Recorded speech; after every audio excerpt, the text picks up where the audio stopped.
Merhaba, bu hafta muhalefet partileriyle buluşmaların startını veren HDP, açlık grevleri, tecrit, Boğaziçi Üniversitesi eylemleri ve emek gündemleriyle de sokaktaydı. Meclis gündemiyle başlayalım.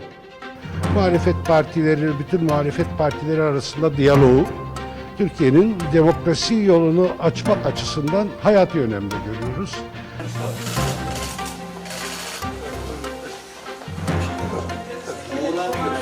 Demokratikleşme meselesinde ve Türkiye'nin yaşadığı bütün sorunlar konusunda muhalefet partileri bu konuları çözme konusunda bir yol kat eder. Bizim bütün amacımız budur.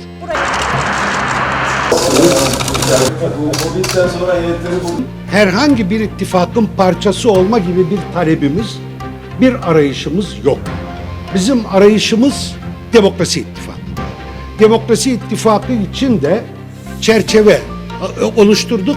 Bunu muhalefet partilerine ve topluma sunuyoruz. Operasyonunuz altında gençlere yönelik bu operasyonları mı sürdürüyorsunuz? Açıkça soruyoruz. Cevap verin.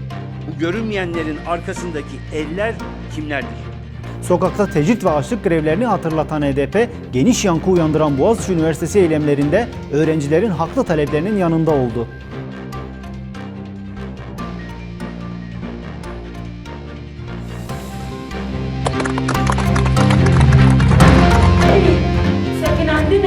تجرید ایرو حتی اصل که işkence و اب اصل آقای کی دادگاه ما فهم رو بنج حتی ارگرن ایرو سی پیتیجی همان روشی دیار دیگه لهمبری به برتک داین ما فهم نسوزن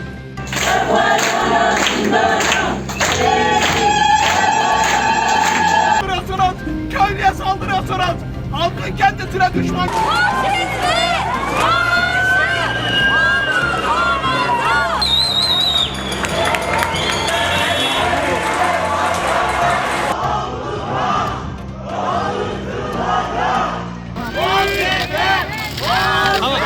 Hesap vereceğiz.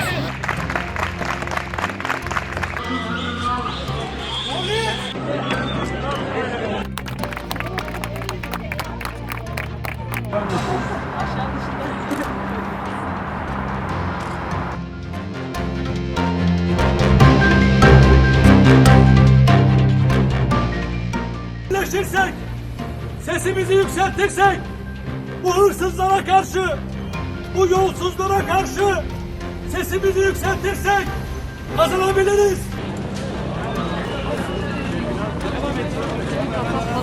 Direnişleri ortak mücadele nehrinde buluşturmayı görebiliyoruz. Bu görev ve sorumlulukla hareketle faşizme karşı birleşelim, örgütlenelim, mücadeleyi yükseltelim sloganıyla her alanda mücadeleyi omuz omuza yürüteceğiz. Siz bir sözleşmeye imza attıysanız, uluslararası sözleşmeye imza attıysanız bağlayıcıdır, uygulamak zorundasıdır. Bunun aması, fakatı, lakini yoktur. HDP birçok merkezde hak mücadelesi veren emekçilerin direnişine destek olarak onları yalnız bırakmadı. Demin dedim ki her kanaldan bir akışı var. Biz mutlaka bunu buluşturacağız, birleştireceğiz. Yaşasın sınıf dayanışması.